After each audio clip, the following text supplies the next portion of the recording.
तो क्यों नहीं देंगे? लेकिन अजय आलोक जी, जो पहला चरण था उसमें आखिरी 48 घंटे में, प्रचार के दौरान, प्रचार से पहले 20 से 22% लोगों ने कहा कि वो आम आदमी पार्टी की तरफ चले गए।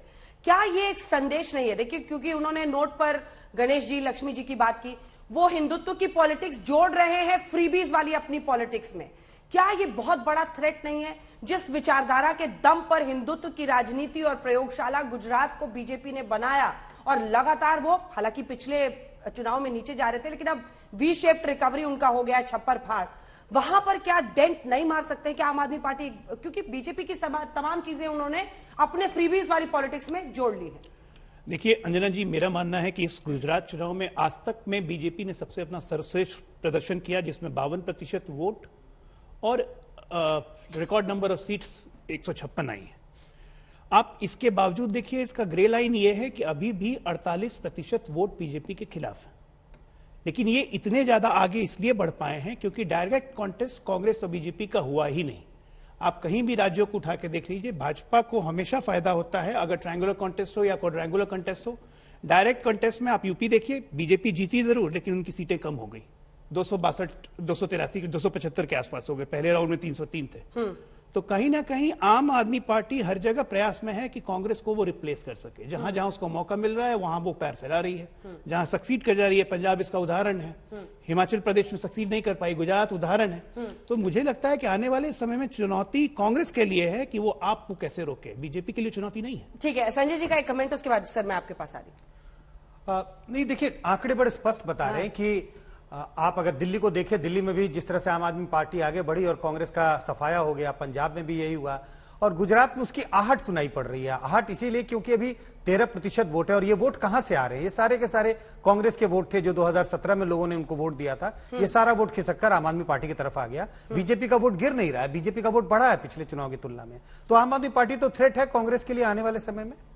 ये थ्रेट है। आप सुनिए ना सर, जितना आपको थ्योरी देनी है देते रहिए कि तुम एमसीडी दो, मैं तुम्हें गुजरात दूंगा, ये सब करते रहिए, लेकिन सच्चाई ये है कि वो धीरे धीरे आप जहां जहां राज्यों में है वहां से आपको उड़ा रहे हैं, और फिर कांग्रेस की वहां पर वापसी मुश्किल हो जाएगी। आपने पंजाब खोया है, गोवा, उत्तराखंड का एग्जाम्पल कब तक देते रहिएगा?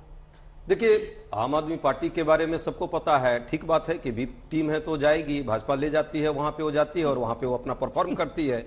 लेकिन ये भी सच्चाई है, गुजरात की जनता ने जिस तरह से वोट किया है। सही बी टीम कौन है? ओवैसी साहब है या केजरीवाल जी है? दोनों मिले हुए हैं। दोनों मिले हुए हैं जी, और सब दोनों मिले हुए हैं भाजपा से। ओवैसी साहब भी तीनों साथ में मिले हुए हैं जी। परिस्थिति है नहीं, ये टीम तो बड़ा भाई तो भाजपा है और छोटे भाई में दो हैं। उसमें अब कई बार सौतेलापन भी व्यवहार होता है, कई बार प्रेम भी होता है, कई बार फटकार भी होती है, कई बार वो नाटक नौटंकी भी चलती है, घर में होते रहता है। अच्छा, एक थ्योरी और समझाइए, आप बताएंगे तो बड़ा मजा आएगा समझने में कि आपका उस पर क्या टेक है।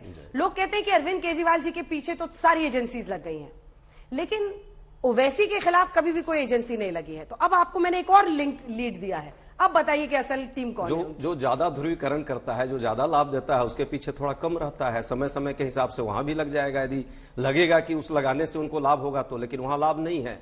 वो तो वैसे ही अपने आप में सारे एजेंसियों के हेड दिखते हैं, जिस तरह से वो बोलते हैं, सारे एजेंसियों पर प्रश्न करते हैं, तो वो तो उनके लिए लाभदायक है। हर शब्द उनका जो निकलता है भाजपा को वोट उससे बी टीम सी टीम हुआ या बीबी टीम ही हुआ? मुझे लगता है दोनों सौतेले भाई हैं। हाँ। चलिए उस पर बात करेंगे हम। जो अभी तथ्यों पर आई है, अभी हमारी बहन ने कहा, 10 सेकंड देखिए, 10 सेकंड से भेजिए। हमारी बहन ने अभी कहा ऑलराउंडर की बात। वाकई ऑलराउंडर है प्रधानमंत्री जी, लेकिन ये ऑलराउंडर है तो गुजरात वाला भी उन्हीं पर उनको लाभ मिला, उनको हम लोग क्रेडिट दे रहे हैं। हिमाचल वाले में किसको क्रेडिट दे दीजिएगा? हार तो उन्हीं की हुई है। ये बाई इलेक्शन 5 राज्यों में हुआ, तकरीबन हर जगह हार गए, तो वो भी क्या मोदी जी को ही उसका मिलना चाहिए क्रेडिट कि नहीं मिलना चाहिए? इसका जरूर एक प्रश्न का उत्तर। तो हिमाचल में बता दूं, और इसको नोट कर लिए, 0.9%। ये है वोट शेयर में। ये तो शाजा जी कहने की बात। सुनिए, जो जीता वो सिकंदर, कांग्रेस जीती। सही बात है। वोट शेयर की बात कर रही हूँ, लोगों को भाजपा में कितना यकीन है बनिस्बत कांग्रेस के, और इनकम्बेंसी फैक्टर जितना भी रहा होगा, लेकिन उसको बिल्कुल ब्लंड करके बाकायदा इतना भी वोट लेना अब मैं सोचती हूँ ये बहुत बड़ी अपने आप में बात है। और अगर आप उसमें भी देखेंगे जो मार्जिन रहा है, हालांकि कांग्रेस को भी इससे फायदा हुआ है, भाजपा को भी फायदा हुआ है, सच बोल, लेकिन कितने कांटे की टक्कर रही है। तो ऐसा नहीं है कि बिल्कुल ही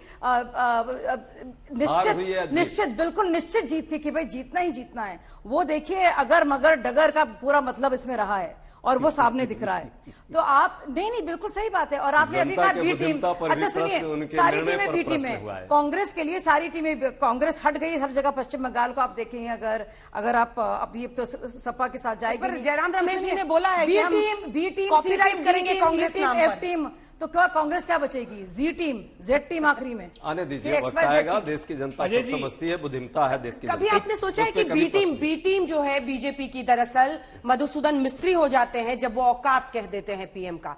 अब मल्लिकार्जुन खड़गे आपके अध्यक्ष हो जाते हैं जब वो रावण से तुलना करते हैं, क्योंकि फिर बीजेपी की पूरी टीम कूद जाती है ना मैदान में कि पीएम क्या, गुजरात सम्मान का। अंजना जी तो बड़ा आश्चर्य लगा। अंजना जी, रावण शब्द तो उन्होंने भाजपा वाले को इस बात के लिए कहा था कि आप समझ ही नहीं रहे हो मोदी जी को। मोदी जी कोई रावण थोड़े हो, तो प्रशंसा उनकी गुड सेंस में की थी। भाजपा वाले को नहीं समझ में आई तो इसमें हम लोग क्या करें, उसको दूसरे डायरेक्शन में ले गए। उन्होंने कहा कि भाई उतना 100 सीट उनको थोड़े है। नहीं, जनता भी समझ रही है, जनता समझ रही है, तभी हिमाचल में हमको वोट दी है, तभी बाई इलेक्शन में भाजपा को हराई है, तभी एमसीडी में भाजपा हार गई है। अभी कैसे हम कहें कि जनता नहीं समझ रही है? तो कोई जनता की समझ कि 3 जगह पर चुनाव हुए अजय आलोक जी, और तीनों में बीजेपी थी।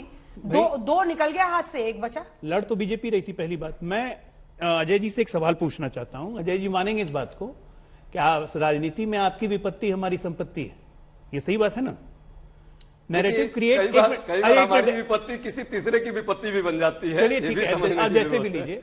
अगर भारतीय जनता पार्टी में इतनी कैपेबिलिटी है कि हर जगह आपकी अपनी बी टीम क्रिएट करके आपके लिए परेशानी कर दे रही है, आप इस देश में अपनी बी टीम क्यों नहीं खड़ी कर पा रहे हैं?